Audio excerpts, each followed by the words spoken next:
देव श्रृंखला में हमारे साथ जुड़े हुए सभी अतिथियों का स्वागत है, हार्दिक अभिनंदन है। संचालनालय पुरातत्व अभिलेखागार द्वारा विगत 1 वर्ष से इस वेब श्रृंखला का आयोजन किया जा रहा है, जिसमें देश के लब्ध प्रतिष्ठित विद्वानों के 15 व्याख्यान आयोजित हो गई हैं।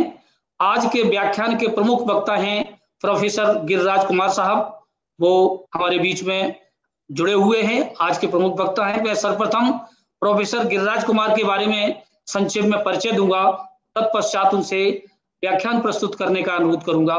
प्रोफेसर गिरिराज कुमार शैल चित्रकला विज्ञान और भारतीय संस्कृति के प्रख्यात विद्वान हैं। उन्होंने 1990 में rock art society of India और उसकी अंतर्राष्ट्रीय पत्रिका पुराकला की स्थापना की, जो वार्षिक प्रकाशित होती है।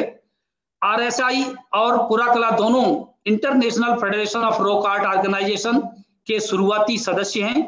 एफ्रो के भारतीय प्रतिनिधि प्रोफेसर कुमार ने शैल चित्रकला पर कई राष्ट्रीय और अंतर्राष्ट्रीय संगोष्ठियों एवं सम्मेलनों का आयोजन किया है और कई देशों में एफ्रो बैठकों में प्रोफेसर रॉबर्ट जी बेडनारिक के साथ कई संगोष्ठियों की अध्यक्षता की है। प्रोफेसर कुमार को 2004 से 2006 तक एफ्रो के अध्यक्ष के रूप में सम्मानित किया गया था। उन्हें 2008 में यूनेस्को फ्रांस द्वारा शैल चित्रकला पर एक एशियाई विशेषज्ञ के रूप में आमंत्रित किया गया था।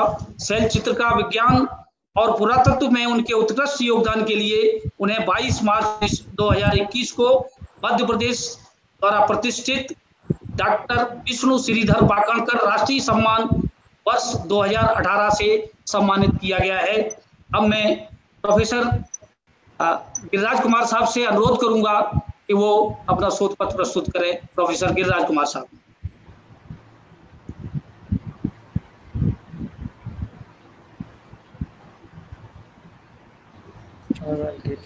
धन्यवाद रमेश कुमार यादव जी। इस व्याख्यान में जुड़े हुए समस्त अतिथिगण, Okay, please, and thank you so much. And I don't know. अभिवादन है। आवाज आ रही है? हाँ, आवाज आ रही है। हाँ हाँ। और इस व्याख्यान के लिए आमंत्रित करने के लिए Shri Shivshekhar Shukla ji, IAS, commissioner directorate of archaeology, archives and museums का भी हृदय से आभारी हूँ। यह अवसर मुझे आप लोगों से जुड़ने के लिए और मेरी कुछ विचार आपके सामने प्रस्तुत करने के लिए यह अवसर प्रदान किया। Some unique compositions in the rock art of Chambal valley, ये मेरा व्याख्यान का टाइटल है।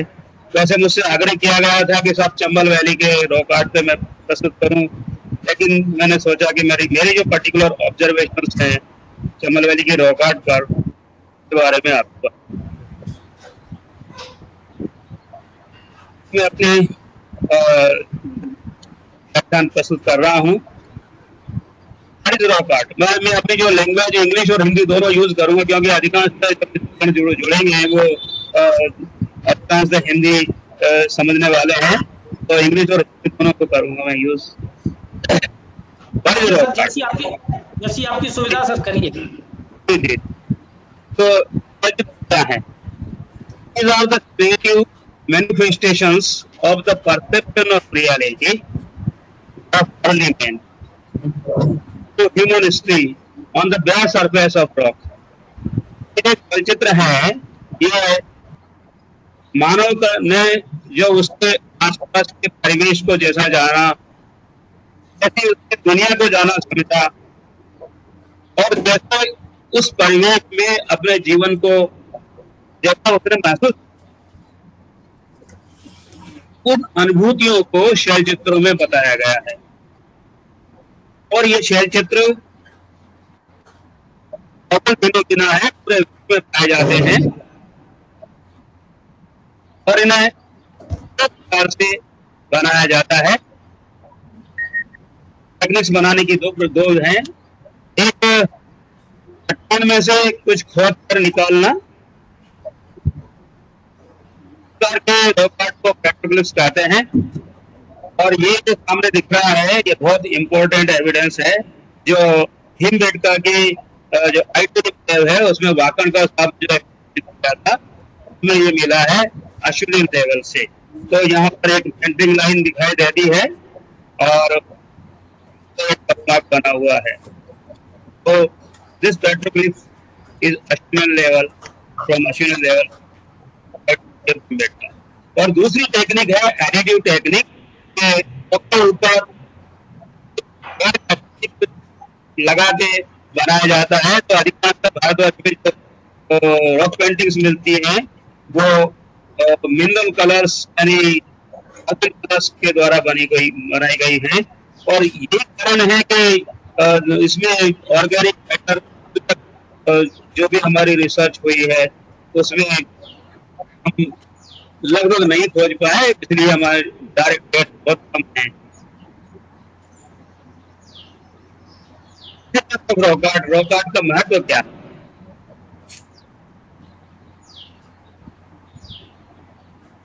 ये जो ह्यूमन क्रिएटिविटी है, कल्चरल एक्टिविटीज है, मनुष्य द्वारा बनाए गए, उनका सबसे जो अर्लीस्ट एस्पेक्ट है उसमें वो सर्वाइव कर पाई इतने लंबे कालखंड में और हम तक पहुंच पाई। तो दिस इज वेरी इंपॉर्टेंट। तो दूसरे कल्चरल एस्पेक्ट है जैसे लैंग्वेज है, डांस है, म्यूजिक है, सर्वाइव नहीं हो पाए। तो इस प्रकार से technical and especially intangible aspect of human life in different periods।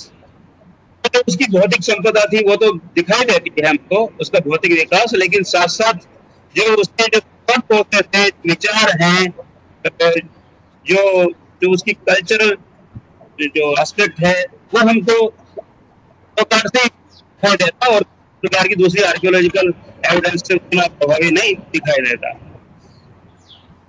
इसलिए शैल चित्र बहुत ही इम्पोर्टेंट है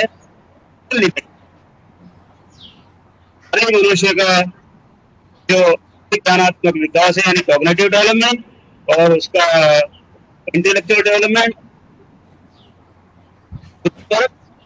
और कल्चरल डेवलपमेंट, सांस्कृतिक विकास। तो एक बहुत इंपॉर्टेंट सोर्स है अर्ली मैन के कॉग्निटिव, इंटेलेक्चुअल, कल्चरल डेवलपमेंट के लिए। ये है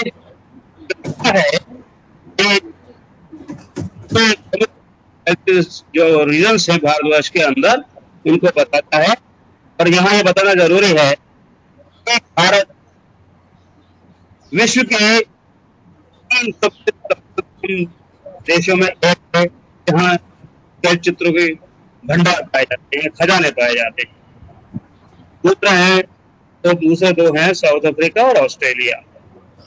आगे चाइना और सऊदी अरेबिया अपने आ रहे हैं और इसके अलावा दूसरे देश। तो में भारत बहुत संपन्न है। तो अब आज आवश्यकता है धरोहर का उपयोग कर सकते हैं हमारे करने के लिए और भारत के आर्थिक विकास के लिए, पर्टिकुलरली टूरिज्म का उपयोग करते हैं। तो आप देखेंगे कि ये लद्दाख से लेके और साथ में केरला और जो तमिलनाडु तक और इधर ईस्ट में मणिपुर और अरुणाचल प्रदेश से लेके और पश्चिम में बाड़मेर राजस्थान में ये यहाँ पे आ जाता है। और मैं पर्टिकुलरली कमल वैली के बारे में बात करूंगा, इस रीजन के बारे में। तो ये जो पोजिशन है यहाँ पर, तो इनको समझने के लिए हमको ये इन कंपनियों का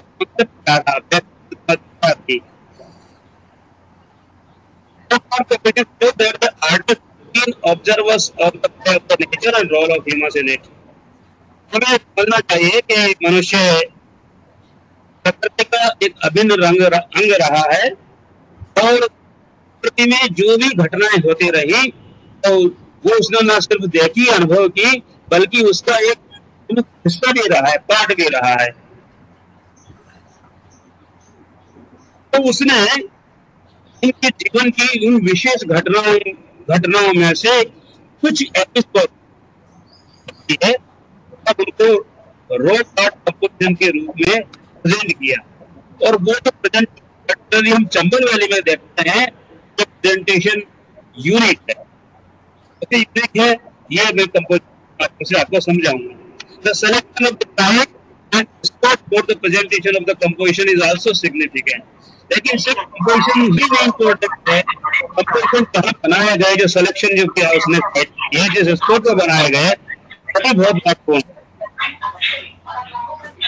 कंपोजिशन इतने प्रभावी हैं कि देखने वाला पूरे उस इंसिडेंट की स्टोरी को विजुअलाइज कर सकता है, और उसमें जो इंसिडेंट में जो है, जो एक्साइटमेंट है, जो डर है या जो आनंद है, उसको बहुत ही प्रभावी ढंग से अनुभव कर। मैं आपको थोड़ा बहुत बैकग्राउंड रोका की क्रोनोलॉजी के बारे में बताने की कोशिश करूंगा, बहुत ही संक्षेप में। क्रोनोलॉजी को स्टडी करने के लिए मेथड्स यूज करने पड़ते हैं, पर्टिकुलर भारत में। इनमें है इंटरनल मेथड्स, यानी internal evidence, internal overlaps, distinct developmental tracks and super imposition. Super एक उसका और रोकआउट को शेयर करने वाली रॉक, उसके ऊपर जलवायु का प्रभाव कैसा रहा, तो प्रभाव कारण से डिपोजिट हुआ, तो जो है रॉक की परतें निकली, तो उसके टेक्सोनॉमी कहते हैं, टेक्सोनॉमी ऑफ रॉक आर्ट। ये बहुत इम्पोर्टेंट है टेक्नोलॉजी करने के लिए। इसके बाद में खनन और उससे और यदि अवेलेबल है तो प्लेंटोलॉजिकल एंड ऑस्टियोलॉजिकल स्टडी, यानी जो उत्खनन में उनका स्टडी और ऑस्टियोलॉजिकल की स्टडी।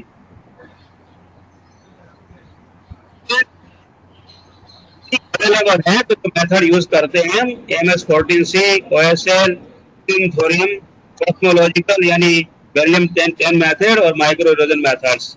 तो ये जो आधार है, जिनके आधार पर हम क्रोनोलॉजी एस्टेब्लिश करते हैं सेंट्रल इंडिया में और इन चंबल वैली में, जो मैंने रॉक आर्ट को 2 ब्रॉड भागों में बांटा है। पहला domestication, hunting, gathering mode of life and thought processes. वो पेंटिंग्स, वो रॉक आर्ट जो डोमेस्टिकेशन के पहले बनी है, जो हंटिंग, फूड गैदरिंग के मोड ऑफ लाइफ है और जो थॉट प्रोसेस है उसको बताती है। और केरल डोमेस्टिकेशन प्रारंभ हुआ, वो सेमी नोमैडिक पेस्टोरल और इंसिपिएंट एग्रो पेस्टोरल, बहुत ही प्रारंभिक primitive agro pastoral mode of life and thought processes. Each notebook has signature markings representing different developmental stages in the dynamic process of the chronological development of rock art. और इन group में भी आपको distinct मतलब signature markings मिलेंगे जो बताती हैं different developmental stages को। Classification needs to be substantiated by in future। अभी हमारे पास भारत में रॉक आर्ट की डेट्स नाम मात्र की अवेलेबल हैं, तो फ्यूचर में जब भी अवेलेबल होंगी तो उसके द्वारा इसको और डिफरेंशिएट करने की जरूरत पड़ेगी। Now this notebook 1, अब जो नॉन एस्टिक रॉक आर्ट है, पहला है non iconic Palaeolithic rock art. तो इसमें नॉन आइकॉनिक प्री पैटर्न, कोई पैटर्न नहीं है, कोई डिजाइन नहीं है, और इसमें मिलते हैं क्यूपिस और लिनियर पैटर्न्स। जैसा मैंने आपको भीमबेटका किसके अंदर बताया था, दर की चट्टान में मिलता है, दर की चट्टान की और चंबल वैली और आइडोरियम की और भीमबेटका। ये early lower palaeolithic middle pleistocene period की। पैटर्न्स ऑफ क्यूपिस, दर की चट्टान के पैटर्न तो नहीं है, लेकिन कहाँ कभी लगता है जैसे लाइन में अरेंज किए हैं ऑस्ट्रेलियन और मिडिल प्लीस्टोसिन पीरियड के। मोटिव्स एंड डिजाइन इसमें फॉर्म में या लीनियर फॉर्म में दिखाया गया है, सर्कुलर फॉर्म में खोद के दिखाया जैसे राइट में डिजाइन, जैसे कि हमको पार्ट जो मिलता है उसमें मिलती है, या तो चंद्रावती के तौर पे मिलती है जो सोमावने जी ने चंद्रावती से खोजा है। यानी middle phase, middle palaeolithic and upper palaeolithic, यानी ट्रांजिशन फेज और upper palaeolithic early phase, and iconic palaeolithic and palaeolithic part. तो आइकॉनिक यानी जिसमें ह्यूमन फॉर्म्स हैं, एनिमल फॉर्म्स हैं, तो इसमें एनिमल फॉर्म्स अपीयर होते हैं, आते हैं, आते हैं, वाइल्ड एनिमल्स पर्टिकुलरली वॉमिट आते हैं और हंटिंग एक्टिविटीज आती है। ये अपर पैरेललिथिक की then macrolithic rock art, dynamic mode of hunting gathering life. यहाँ पर आप जो लाइव ये देखेंगे तो चित्र देखेंगे फुल ऑफ एनर्जी है, डायनेमिज्म है, और उसी जो प्रोसेस है उसके पीछे उनके चित्रों को बनाने का, कमर्शियल बनाने का, और इसमें वैरायटी ऑफ फॉर्म्स हैं, स्टाइल्स हैं, काइंड ऑफ पोज हैं, एरोज हैं, ये सारे आपको दिखाई देंगे। मल्टीपल यूजेस ऑफ माइक्रोस्क्रिप्ट इम्प्लीमेंट्स, ये अच्छी होलोसिन का आता है। Cattle domestication, semi-nomadic, pastoral and incipient agro-pastoral mode of life and thought processes। तो इसमें कोई चंबल वैली में, और मैंने पूरा एक स्पेशल वॉल्यूम पूरा का लगा निकाला था जिसमें भारत के रीजन्स में, चाहे गंगा वैली का हो, चाहे चंबल वैली का हो, चाहे सेंट्रल इंडिया का है, चाहे साउथ इंडिया का है, तो एविडेंस मिलता है कि भारतवर्ष में कैटल डोमेस्टिकेशन जो प्रारंभ हुआ है वो हम्पलेस कैटल से प्रारंभ, लेट मैक्रोलिथिक पीरियड में, स्टोन एज में ही प्रारंभ हुआ था। बाद में हम्प्ड कैटल डॉक्टर जीएल बादाम का ऐसा कहना, उनका मतलब जो है जो रिसर्च का आधार उन्होंने प्रूव किया कि हम्पलेस कैटल से हम्प्ड कैटल, यानी कैटल में हम्प्ड अपीयर होने में लगभग 2000 साल लगते। जो है हमने ये पूरा जो आर्कियोलॉजिकल एविडेंस है जो नियोलिथिक कल्चर्स का भारतवर्ष के अंदर, और जो यानी नियोलिथिक जो चालकोलिथिक कल्चर्स आए उनका, उसके आधार पर सारा ये जो इनकी जो क्रोनोलॉजी एस्टेब्लिश की है वो मैं यहाँ नहीं दे रहा। and chariots were introduced as a result of contact with agriculture community। मैदानों में जो एग्रीकल्चर कम्युनिटीज डेवलप हुई, जो पेस्ट जो पहाड़ों में, पहाड़ की तलहटी में जो रह रहे थे, जो एक्सचेंज हुआ और उसके माध्यम से जो आए, जो रॉक आर्ट बनाने वाले थे उनको, और चेरियस प्रोड्यूस हुआ। losing the dynamism and vigor of the preceding Mesolithic age and are generally overlapping them। जो preceding जो हमारे स्टोन एज मेसोलिथिक के ओवरलैप करते हैं, और जो जो डायनेमिज्म है, जो एनर्जी है, वो करके यहाँ पर उसका डिमिनिशिंग होने लगता है, यानी कम होने लगती है। more and more schematic and specialized। अब जो है ह्यूमंस और एनिमल्स ये स्कीमेटिक हो जाते हैं। Buddhist symbols और war scenes appeared in this period। So this is the broad classification, और ये मैंने है इस क्लासिफिकेशन को समराइज किया है हियर यहाँ पर। तो लेफ्ट साइड के अंदर जो पैलेलिथिक रॉक आर्ट है, ये वर्ड पर्सपेक्टिव में ये जो बताई गई है कि ये earliest rock art in India, ये होमो इरेक्टस के टाइम पर मतलब जो आई, और ये जो थाउजेंड्स ईयर्स के अंदर है, यानी 400,000 years, 3,000, this is the period. और ये earliest rock art in Africa है, ये नियंडरथल यूरोप है, और earliest rock art in Europe ये यहाँ पर मतलब जो आ रही है। और ये येलो रॉक का जो एरो है, ये इसी स्केल के अंदर जो प्रेजेंट तक आया है, इसकी डिटेल्स जो मैंने यहाँ दी है राइट साइड को, ये अपर पैलेलिथिक से शुरू होकर और हिस्टोरिक पीरियड तक चलती है, और किस किस प्रकार से डेवलपमेंट डिफरेंट फेजेस में आता है। ना चंबल वैली। चंबल वैली के बारे में थोड़ी सी बात करना जरूरी है। चंबल जो ग्रेट गैंजेटिक ड्रेनेज सिस्टम है चंबल, उसकी बहुत ही महत्वपूर्ण जो रिवर रही है. So this Chambal is one of the oldest reverse in India. और इसके प्रमाण हमको मिलते हैं स्टोन, जो लोअर पैलेथिक आर्टिफैक्ट्स है या मिडिल पैलेथिक के बाद के जो स्टोन एज के आर्टिफैक्ट्स, फॉसिल्स, ऑस्ट्रिच एक्सेल्स, ये सब जो है इसके किनारे से हम मिलते हैं.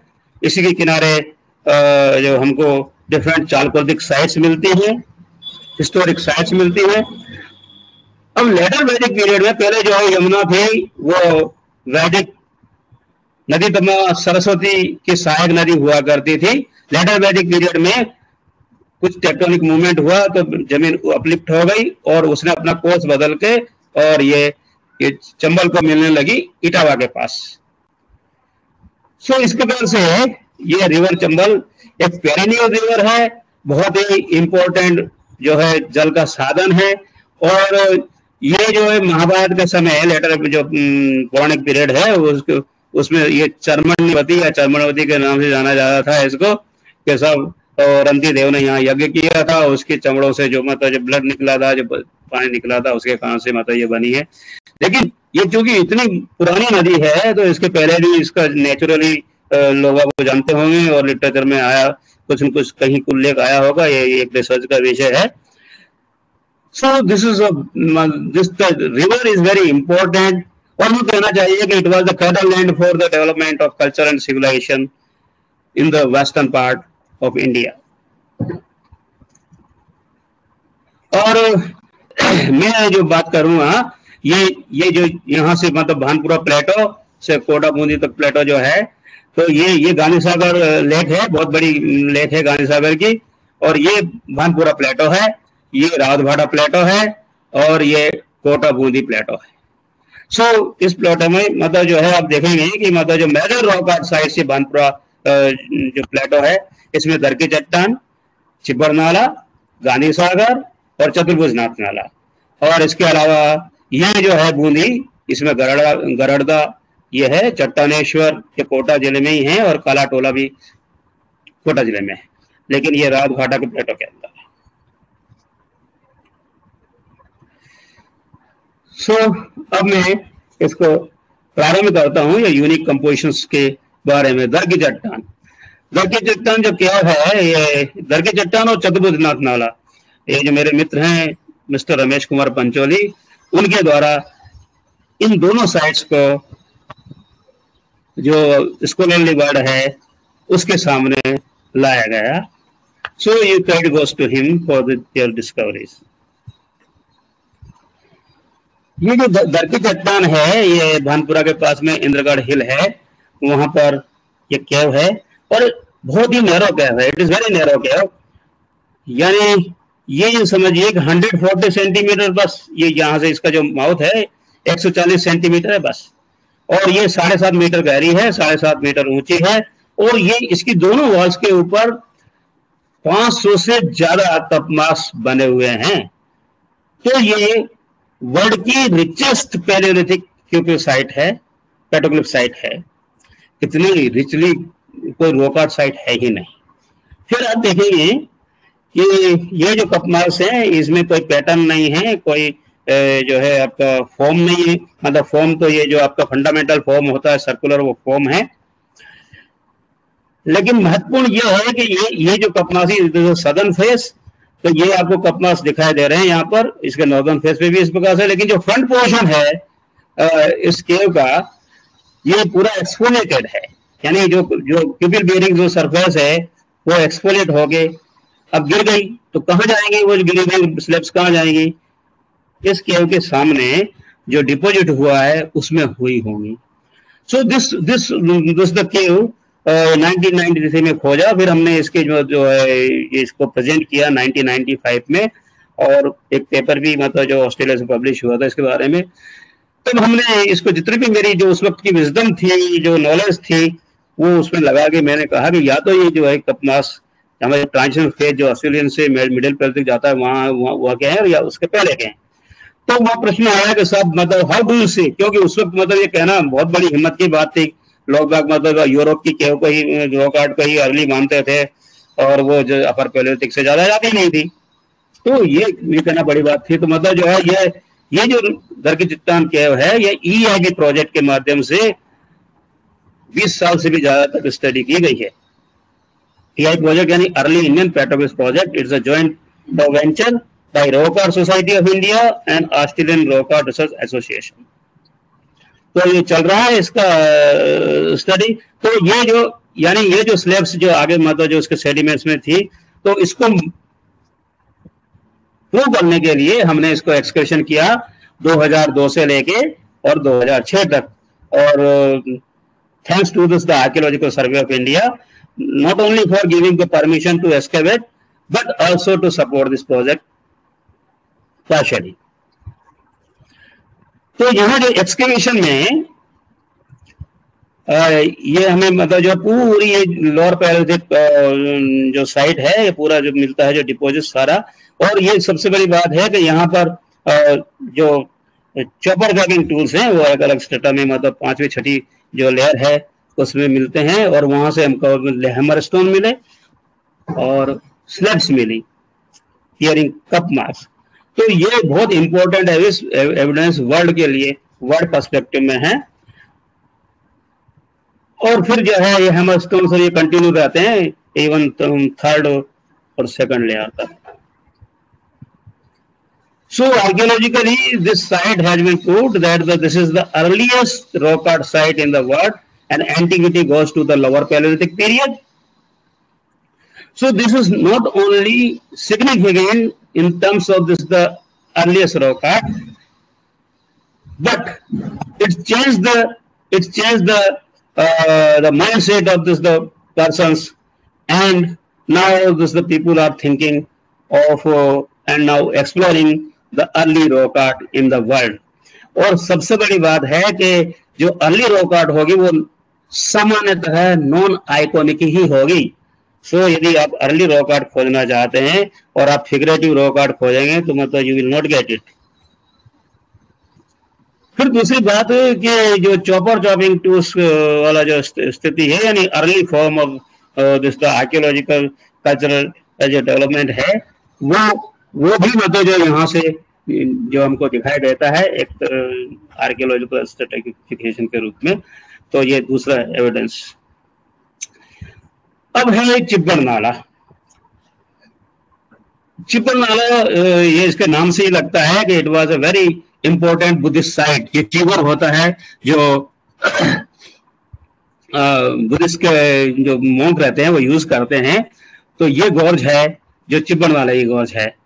और यहाँ पर बहुत बड़े बड़े फिगर्स थे, लेकिन ये जो डी फिगर हो गए हैं, कुछ तो क्लाइमेट के कारण से हो गए और अभी बिल्कुल डिस्ट्रॉय कर दी हैं लोगों ने व्हाइट पेंट से लिख कर। लेकिन जो इसके वहां से करीब करीब आधा किलोमीटर दूर पे ये जो 2 फीडर नाला है, एक नाला इधर से आता है और एक इधर से आता है।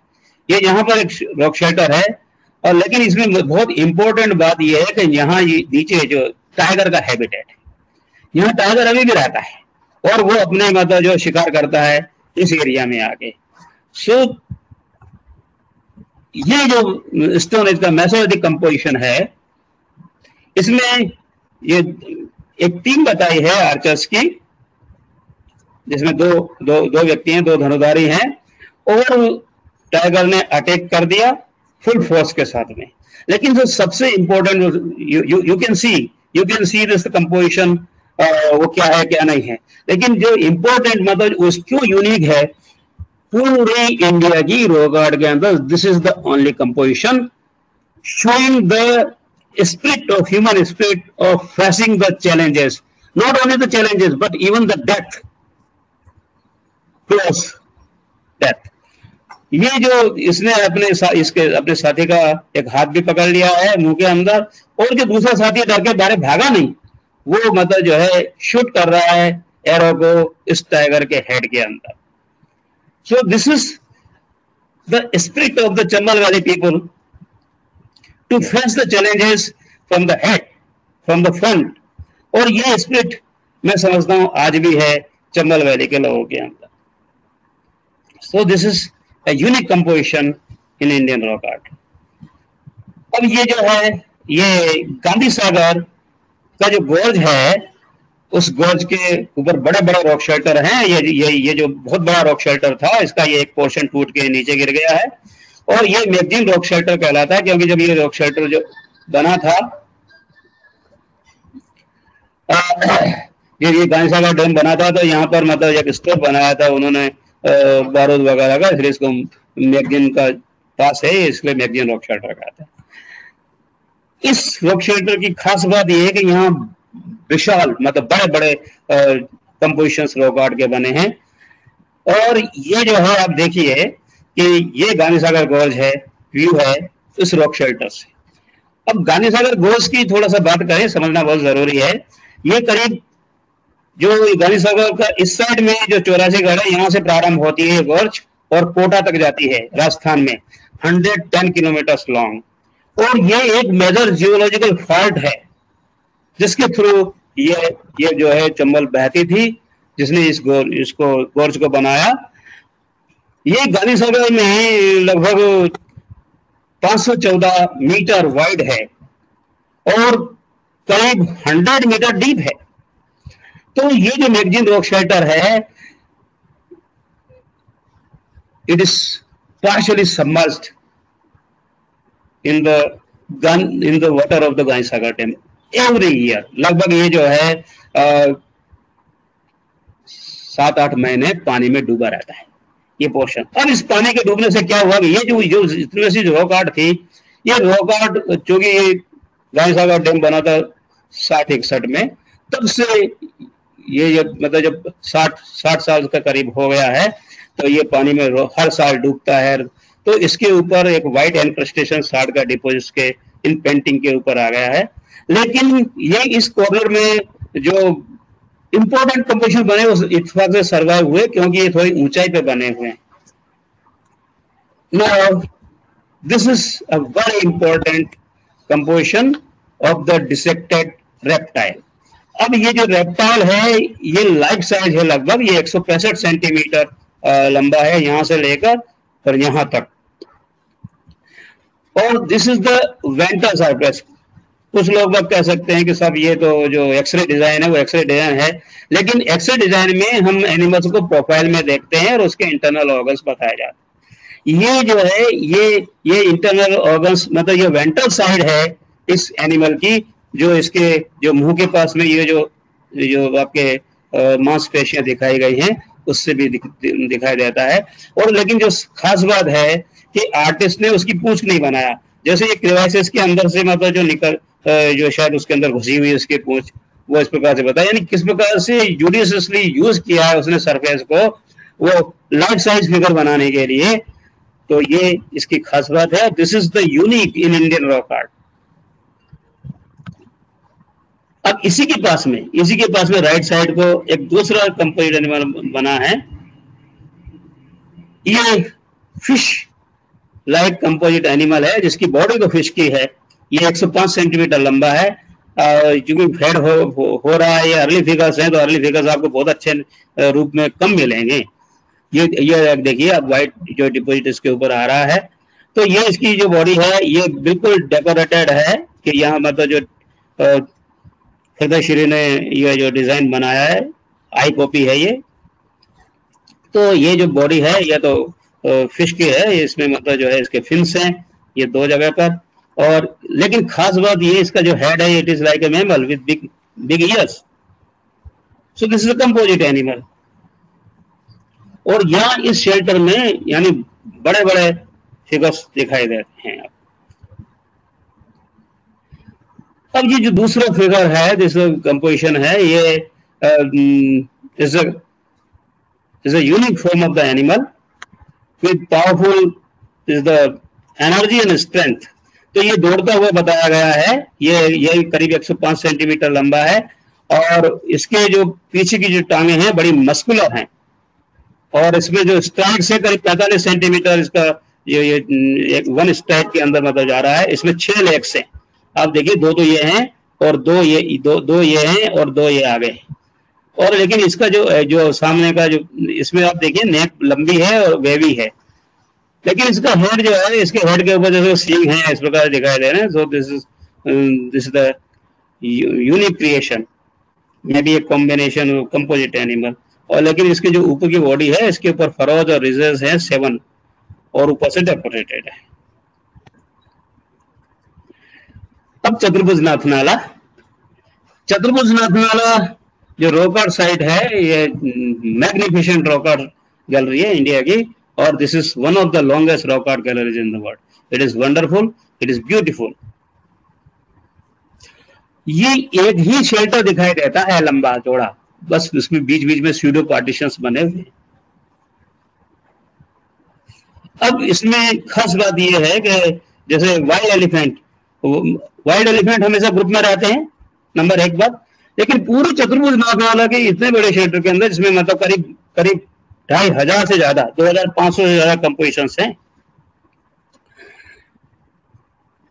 लेकिन ये वाइल्ड एलिफेंट सिर्फ एक ही शेल्टर में बने हुए हैं. और ये जो शेल्टर है, ये जो चतुर्भुज नाला है, ये जहां पर एक धावद नाला आता है उससे मिलता है, यानी ये संगम है.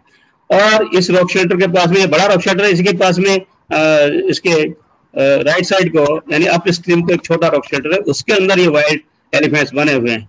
तो लेकिन यहाँ ऑब्जर्व करने की बात ये है कि ये जो है लेफ्ट साइड का जो है, ये वर्टिकल क्लिफ है हैविंग द रॉक शेल्टर्स. लेकिन राइट साइड जो है किनारा है, ये स्लोप है, और इसमें रॉक शेल्टर कम से कम यहाँ नहीं है.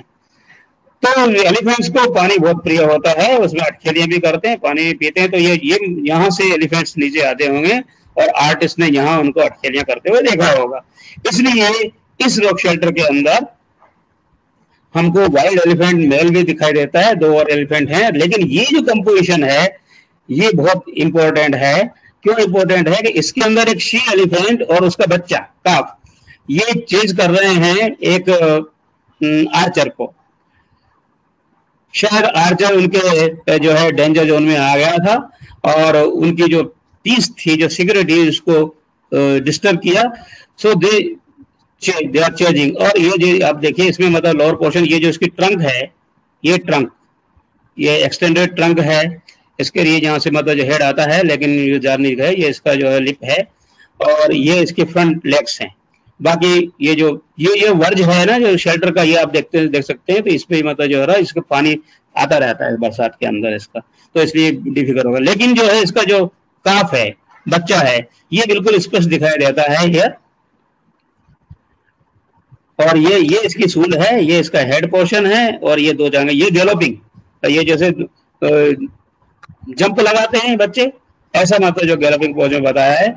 और ये फाइन लाइंस में बने हैं एनिमल्स. लेकिन ये जो आर्चर है, ये स्ट्रोक्स और फाइन लाइंस में बना है. और मतलब जो है जैसे जान बचाने के लिए दौड़ते हैं, तो उसके पूरे हाथ फैले हुए हैं, और ये जो लॉन्ग स्ट्राइड्स के अंदर वो दौड़ लगा रहा. सो ये एकमात्र कंपोजिशन है, यानी सिर्फ मतलब जो है ह्यूमन बीइंग ने मतलब जो है एनिमल्स का शिकार ही नहीं किया, लेकिन उसको ऐसे डेंजर्स का सामना भी करना पड़ा, खतरों का सामना भी करना पड़ा, और उसकी जान पर भी बन आई. तो शायद आर्टिस्ट ने शायद वो खुद अनुभव किया होगा, या नहीं तो उसको देखा होगा प्रत्यक्ष आंखों से. इसलिए उसने इस इंसिडेंट का, इस पूरी स्टोरी का एक इंसिडेंट लेकर इस कंपोजिशन को बनाया. और this composition is capable of telling the entire story. और उसकी जो थ्रिल है, जो डेंजर है, जो है, वो दर्शक एक्सपीरियंस कर सकते हैं. दूसरा जो नेचर की observation, this is the love making और the mating scene of a lion और ए टाइगर. सो ये यहाँ पर आप देखते हैं कि मतलब जो this the cat is sitting with the tail with the loop, with the U-shaped loop here, and this the mounted male person is having his tail raised tail in the excitement. So such kind of the figure is the only composition in not only in Chhatrapati Nathnaala, not only in the Chambal Valley, but even in India also. So the artist was keen observer of the nature. and its play, and as a part, as the nature's part. He was enjoying the life, and he was communicating his experience, the feelings of expressions in the form of the rock art. Now, this is the another composition from Chaturvedi Nathmala. This is also in this this is the rock shelter. Sorry, this is the rock shelter in which somewhere here this composition is there. ये small composition है, करीब 20 centimetre जो ऊंचाई है, इसकी 12 centimetre चौड़ाई होगी। ये डांसिंग लेडी है, और जो डांसिंग लेडी जो आप पूरा कंपोजिशन देखेंगे तो सेमी एब्स्ट्रैक्ट फॉर्म मतलब जो दिखाई देगा, और ये दोनों हाथ ऊंचे करके डांस कर रही है। लेकिन मजेदार बात यह है कि इसका हेड नहीं दिखाई दिया, हेड नहीं बनाया उसने। जो दोनों हाथों के स्पेस के अंदर, जो दोनों हाथों के ऊपर करने से जो स्पेस बनी है, that space is giving the impression of the head. और जो उसके जो ब्रेस्ट हैं और हिप्स हैं, दे आर वेरी हैवी, और the breast are moving in rhythm with the dance movement. इसकी जो लेग्स हैं वो भी बहुत छोटी छोटी हैं, लेकिन कुल मिलाकर जो कंपोजिशन है, it is very balanced, very energetic and very very effective also. मेरे दोस्त हैं मिस्टर निर्दीप रॉय, आर्टिस्ट हैं, और उन्होंने इसको स्टडी किया, और उनका ऐसा कहा है कि ये जो कंसेप्ट है जो हमको स्टोन एज के अंदर दिखाई देता है, मॉडर्न जो स्कल्पचर्स हैं वो उसमें भी दिखाई देता है कि जो हेनरी मूर के द्वारा बनाए हुए जो स्कल्पचर है, उसमें रिलेक्टेंट जो पोज के अंदर स्कल्पचर है, उसमें इस आइडिया का उपयोग किया गया। सो यानी modern concept of this the art and this the sculpture we can see in the stone age rock art in Chambal valley. ये भी चतुर्भुज नाथमाला का कंपोजिशन है। This is one of the rarest composition. यहाँ पर एक डेड एनिमल को vultures scavenging मतलब कर रहे हैं, खा रहे हैं। तो ये नेचर का जो क्लीनिंग का जो प्रोसेस है वो आर्टिस्ट ने ऑब्जर्व किया और उसको अपनी कंपोजिशन का थीम बनाया। इस एनिमल में ये जो गोल गोल बनाया गया है, ये भी मतलब जो सारा का उसको उसी एपिसोड को दिखाते हैं, उस एक्शन को दिखाते हैं, स्कैवेंजिंग की एक्सक्यूशन। फिर ये जो कंपोजिशन है, ये स्टॉक्स जो ये फ्री हैंड स्ट्रोक्स जो दिखाई देते हैं हमको डार्क रेड कलर के अंदर, जो नीचे से ऊपर जा रहे हैं, और इसके 2 फेजेस हैं। एक जो ये लोअर फेजेस है और ये बाद वाले फेजेस को सुपर इम्पोज कर रही है। So artist interpret that it is the abstract presentation of the jungle, specially the बेंगो जंगल। लेकिन मतलब जो फ्री हैं आप लोग इस प्रकार से इंटरप्रेट करते हैं, लेकिन this is the one of the rare compositions in Chambal Valley of the Strokes। फिर ये है बर्ड राइडर, और जो कि मतलब जो है करीब 3 फिगर इसके ऊपर मतलब जो है कर रहे हैं। तो ये बहुत बड़ी बर्ड है, और उसने नेचर को न केवल मतलब जो जाना समझा, लेकिन इवन बर्ड्स को भी उसने राइडर्स के लिए उपयोग किया, राइडिंग के लिए एज ए व्हीकल। और ये जो ट्रेडिशन है बाद में हमारे पौराणिक पीरियड में भी चलता है, जिसमें लॉर्ड विष्णु का वाहन गरुड़ है, लक्ष्मी का वाहन ओwl है, और माइट भी सिंबॉलिक, और आपका कार्तिका का वाहन पीकॉक। तो ये सिंबॉलिक मतलब जो हो सकते हैं, लेकिन मतलब ये जो आपका जो परंपरा है, ये स्टोन मतलब जो रॉक आर्ट से कंटिन्यू होती है पौराणिक पीरियड के अंदर। और ऐसा ही जो बर्ड राइडर का फिगर है वो बूंदी में मिलता है, जो अभी आप देखेंगे। इसके बाद चतुर्भुज नाथमाला में एक और जो कंपोजिशन है वो ये सिंबल है जिसकी पूजा की जा रही है। ये हमारे यहाँ पर जो पूजा करते हैं तो डॉट्स लगाते हैं पूजा करने के लिए। तो this the dots have been applied here around this symbol. तो ये एक सेपरेट प्लेस है वर्शिप के लिए। अब ये बूंदी में गाड़दा करके जगह है। सो वहाँ जो लेफ्ट साइड को ये रॉक शेल्टर दिखाई देते हैं, और ये व्हाइट है। This is one of the rock shelter has been converted into temples. अब यहाँ पर इस जगह पर आप देखेंगे कि ये तो बर्ड राइडर है, ये वाला बर्ड राइडर है, इसके ऊपर ये जो ह्यूमन बीइंग है और इसके हाथ में ये जो बर्ड को कंट्रोल करने के लिए कुछ है। सो इसके 2 ही टांगे हैं सिर्फ। ये बर्ड है, बड़ी स्ट्रॉन्ग बर्ड दिखाई गई है। और ये दूसरा इंटरेस्टिंग कंपोजिशन है, ये primitive form of this the temple है, ट्राइबल का जो टेम्पल्स होता है, इसके ये दोनों तरफ जिसको कंगारू ऊपर बनाते हैं। और इस टेम्पल में ये जो डॉट्स मतलब जो है वर्शिप के राइट साइड को आप सिंबल्स भी देख सकते हैं सारा का सारा। तो ये बूंदी के अंदर मतलब जो आपको चतुर्भुज नाला के अंदर है उसका थोड़ा सा एडवांस फॉर्म हमको ये बूंदी में दिखाई देता है। ये कोटा डिस्ट्रिक्ट के अंदर जो रॉक शेल्टर है, ये रॉक शेल्टर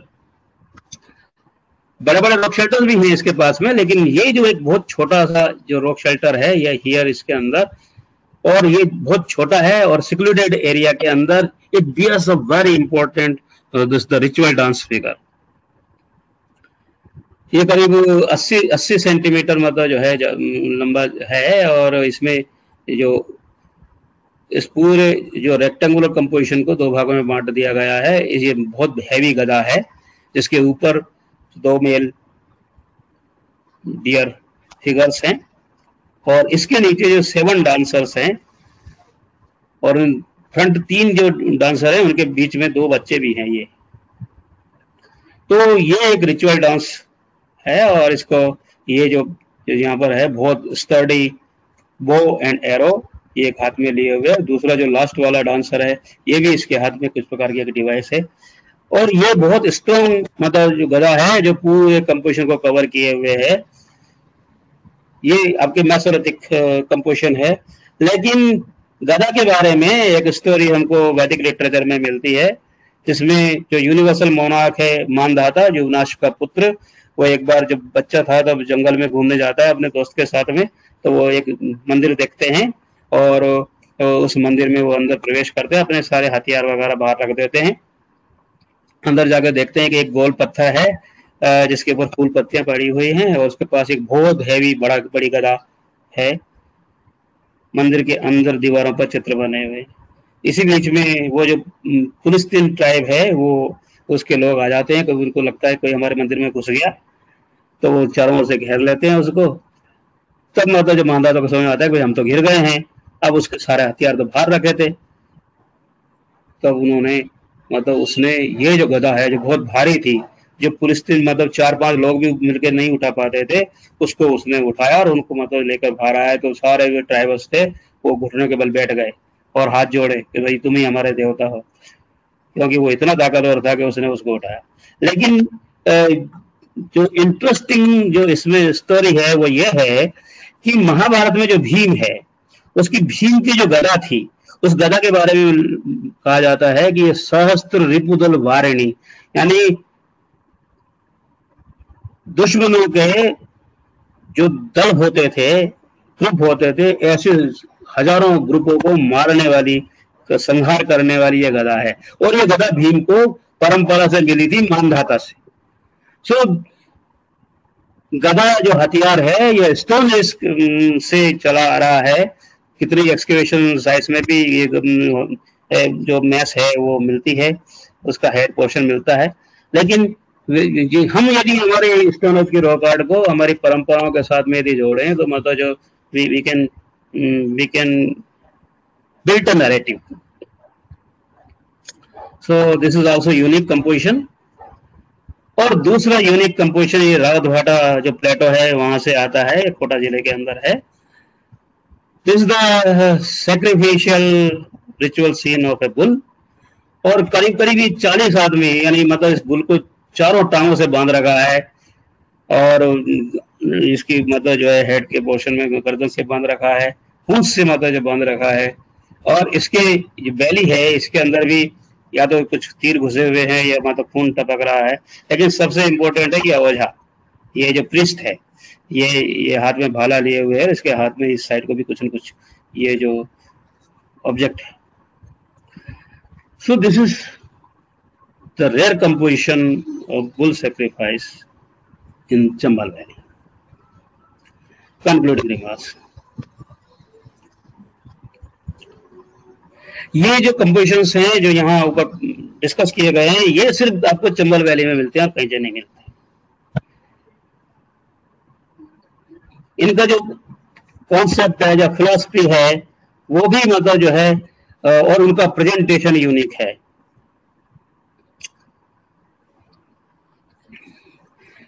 जो दरकी चट्टान के अंदर लोअर पैलेयोलिथिक क्यूबिकल्स हैं, वो archaeologically they are earliest petroglyphs in the world, hence it makes them unique. और सिर्फ मतलब जो यूनिक नहीं, मतलब they have been made on the hard quartzitic rock, और उनको बनाने के लिए जो उसको जो स्किल लगी, जो पेशेंस लगा, जो उसकी जो स्ट्रेटेजी जो उसने यूज की to use the different kind of this hammer stones, multiple hammer stones, वो सब जो हमने रेप्लिकेशन जो किया है इनका, उससे हमको पता लगता है तो it requires high level of the cognitive and cultural development, and it requires more than 30,000 strokes. We could make it just the one pupil in 2 days. Not only the composition and the presentation, but the selection of the site and location for their execution is also unique. सिर्फ उसने मतलब जो passive reality को passive नहीं किया, उसको express करने के लिए जो उसने जो साइट सिलेक्शन किया है वो भी बहुत रिलेवेंट है और बहुत यूनिक है। तो इनसे हमको लगता है कि the author's of rock art were much creative, thoughtful, genius, having their own understanding and perception of nature, environment and reality. तो उन्होंने अपने ढंग से नेचर को, एनवायरनमेंट को और रियलिटी को समझा और अपने ढंग से एक नवीनता के साथ उनको प्रेजेंट किया, बहुत पावरफुल वे के अंदर।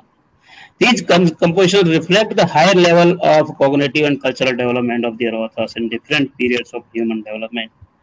ये जो अलग अलग पीरियड के अंदर हमको जो दिखाई देते हैं, लोअर पैलेयोलिथिक से लेके आपके अपर पैलेयोलिथिक और मेसोलिथिक और बाद की जो अर्ली डोमेस्टिकेशन फेज है, उसमें सारा किस प्रकार का कॉग्निटिव और कल्चरल डेवलपमेंट हुआ, ये हमको दिखाता है।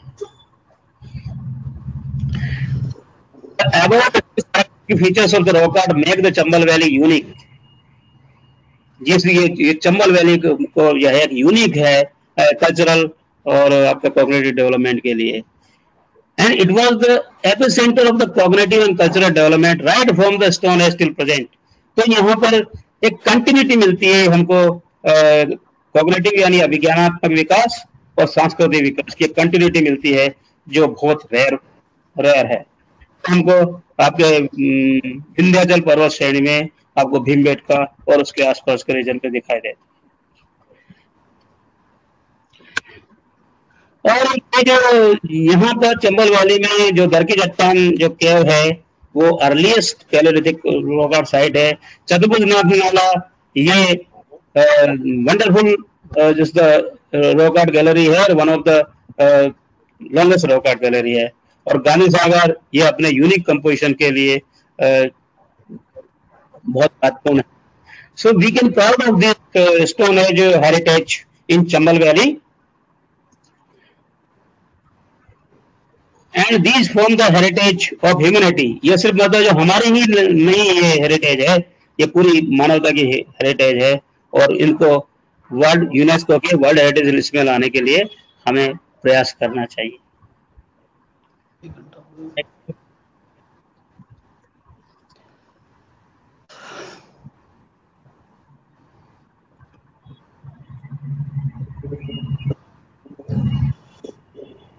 धन्यवाद सर, बहुत बहुत अच्छा रहा प्रेजेंटेशन।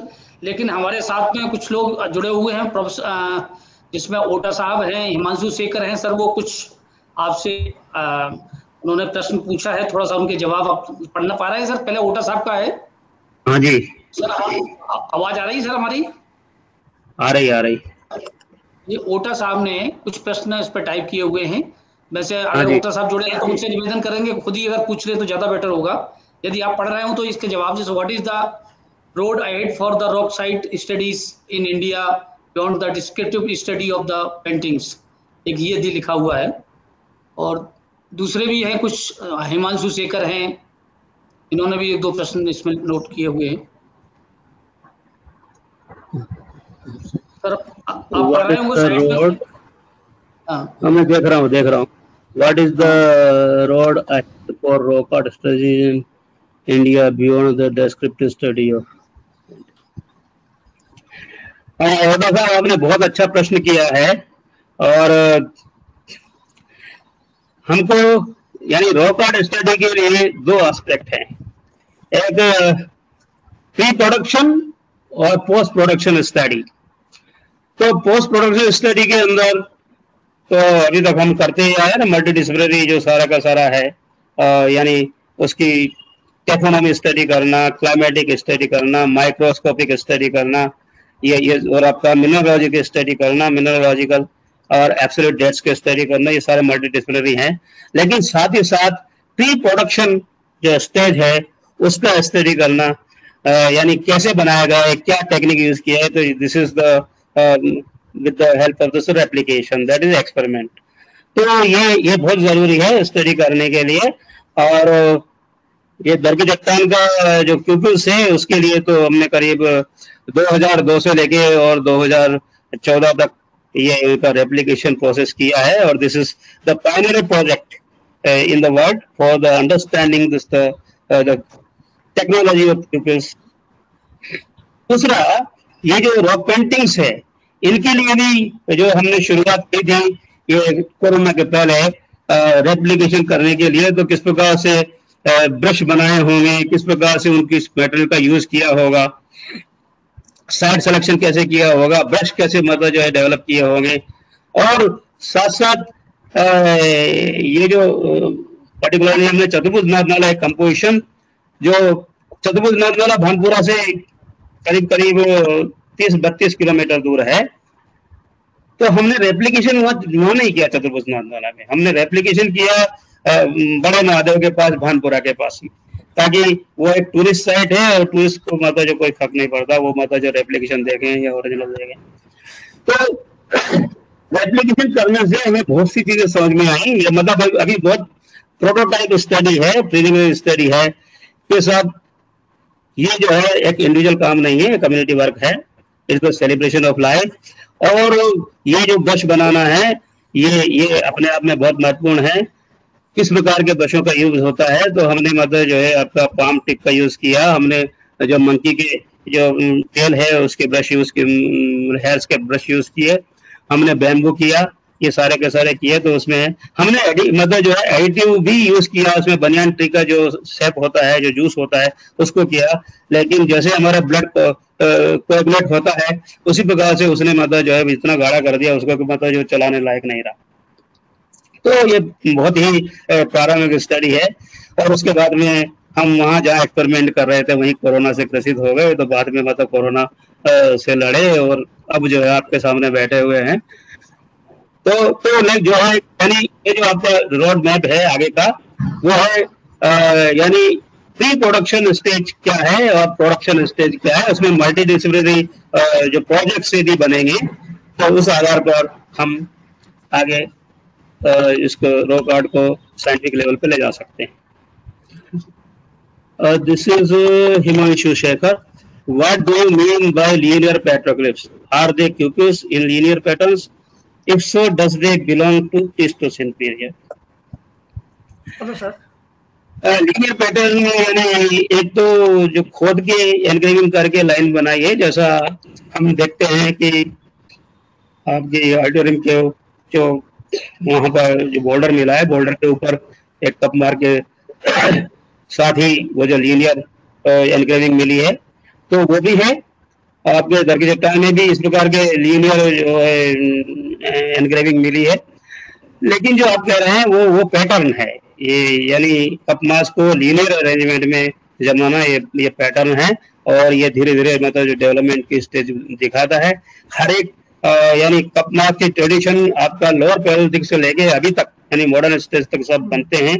तो हर एक कपमार को ये जो कहना कि सब जो है ये पैलेलिथिक है ये संभव नहीं है, बहुत सारी स्टडी आपको करनी पड़ेगी, यानी जो टेक्नोनॉमी है वो टेक्नोनॉमी स्टडी करनी पड़ेगी, उसकी यानी आप सुपर इम्पोजिशन है तो वो स्टडी करना पड़ेगा, और साथ साथ यदि आर्कियोलॉजिकल एविडेंस मिलता है तो उसको स्टडी करनी पड़ेगी पैलियोलिथिक कहने के लिए, प्लीस्टोसिन कहने के लिए। अब इसके बाद में Himanshu Shekhar, that human encountering tiger at Chibbarnala is magnificent, is there another human figure at the extreme right corner with some sort of weapon or equipment? Here there is a team of the two archers. तो एक को तो शेर ने पकड़ लिया है, लेकिन दूसरा जो है वो शूट कर रहा है, बस दो ही एनिमल, दो ही ह्यूमन फिगर्स।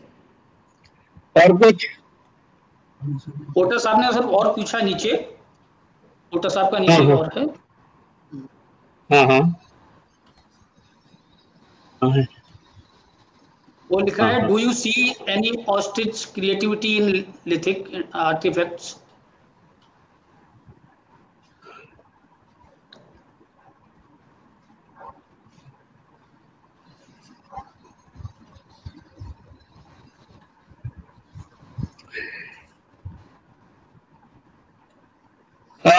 जो इम्प्लीमेंट्स होते हैं वो इम्प्लीमेंट्स तो यूज करने के लिए होते हैं, जैसे जैसे स्वॉर्ड है या भाला है तो उसको वारफेयर के लिए यूज करते हैं, लेकिन कोई इम्पोर्टेंट पर्सन होता है उसमें यदि एस्थेटिक सेंस है तो उसके शाप को या उसकी मूठ को आर्टिस्टिकली डेकोरेट करता है।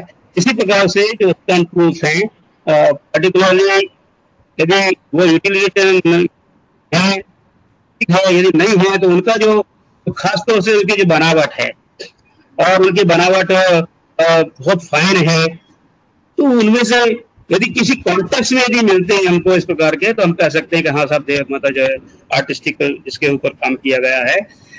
जब हम इटली अभी 2018 में गए थे तो वहाँ पर कॉन्टेक्स्ट में हाथी की जो जांग की हड्डी है उससे बनी हुई दो हैंड एक्सेस दिखाई थी, तो वो हैंड एक्सेस यूज करने के लिए तो डेफिनेटली नहीं थी, वो symbolic for the symbolic use, जैसे आज हम हथियारों की पूजा करते हैं में रखते हैं इस प्रकार से। तो आर्टिस्ट हो सकता है, नहीं भी हो सकता है, जो बहुत फाइनली बनाए हैं, लेकिन कॉन्टेक्स्ट में हमको उनको देखना पड़ेगा। These are several rock art sites with decorative designs, associated with animal figures in center and that large fish. One of them I hear is, what do you think about those decorative designs for the profile of that large fish? Is it possible they are ritualistic? There are several rock art sites with decorative designs associated with the animal figures in center and तो मैंने आपको जो fish का decoration है ये ritualistic तो नहीं लगता, क्योंकि ऐसा कुछ साइन वहां दिखाई नहीं देता।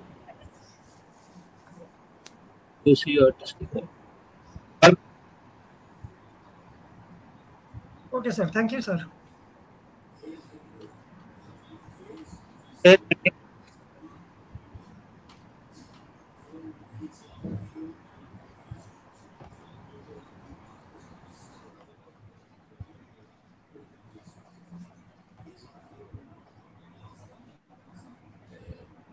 कुछ पूछना चाह रहे हैं?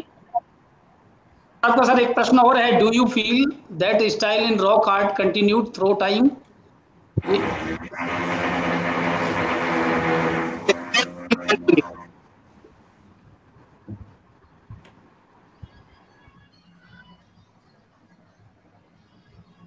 जो क्लासिफिकेशन है ये स्पेशल जो सिग्नेचर मार्किंग है उनके आधार पर किया है, कैन कंटिन्यू। कुछ चीजें हैं तो वही छूट गई, कुछ चीजें कंटिन्यू रही, लेकिन मतलब है ये जो कंटिन्यूस प्रोसेस है इसको हमको समझना पड़ेगा। ये कल्चरल डेवलपमेंट का कंटिन्यूस प्रोसेस है, उस बीच बीच के अंदर हमको जो डेवलपमेंट के इवोल्यूशन के जो मार्क्स है वो इंट्रोड्यूस है, तो it shows the continuity at the same time the evolution also. ऐसा नहीं है ब्रेक, मतलब जो वाटर टाइट कंपार्टमेंट की तरह से कि एक यहाँ आया और यहाँ से खत्म हो गए और दूसरा मतलब जो आ गया।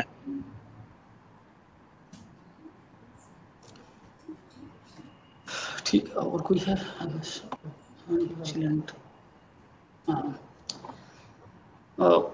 अन्य कोई व्यक्ति कोई पूछना चाहें तो कृपया अपना माइक भी ऑन करके पूछ सकते हैं, यदि किसी को कुछ पूछना हो। मुझे लग रहा है आप शायद किसी का कोई प्रश्न नहीं है।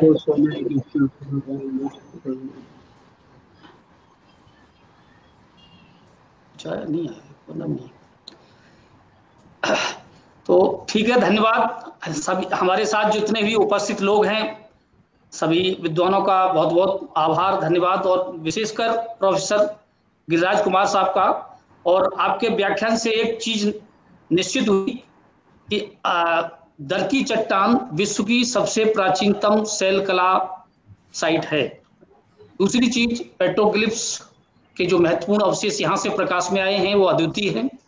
तीसरी महत्वपूर्ण चीज, जो बर्ड्स यहाँ से मिली हुई हैं जिनके ऊपर सवारी के मतलब प्रागैतिहासिक काल से ही ये स्पष्ट हो गया था कि मानव ने इन बड़ी जो चिड़िया हैं, बड़े बर्ड्स हैं, उनको सवारी के रूप में इस्तेमाल किया था, जिसमें हमें पौराणिक विवरण भी मिलता है कि भगवान कृष्ण का गरुड़ वाहन था। यहाँ तक कि पुष्पक विमान में भी इसी प्रकार के पक्षी के विवरण मिलते हैं। तो ये महत्वपूर्ण जानकारी है। अब मैं प्रोफेसर गिरिराज कुमार को बहुत बहुत आभार, बहुत बहुत धन्यवाद देता हूं। मैं धन्यवाद देता हूं हमारे प्रमुख सचिव एवं कमिश्नर श्री शुक्ला साहब को कि उनके मार्गदर्शन में और उनकी प्रेरणा से हमारे ये व्याख्यान श्रृंखला निरंतर चल रही है। और इसके साथ ही हमारे विभाग के हमारे साथियों को भी मैं धन्यवाद देता हूँ। नागर जी एवं को तो हमारी ये व्याख्यान माला का निरंतर आयोजन करवा रहे हैं, उनको धन्यवाद, उनको आभार, धन्यवाद। मैं भी धन्यवाद देना चाहता हूँ स्पेशली प्रोफेसर सोनावने जी का, होटा साहब का, और जो दूसरे जो जुड़े हैं जिन्होंने प्रश्न किया है, कम से कम मुझे अच्छा लगा।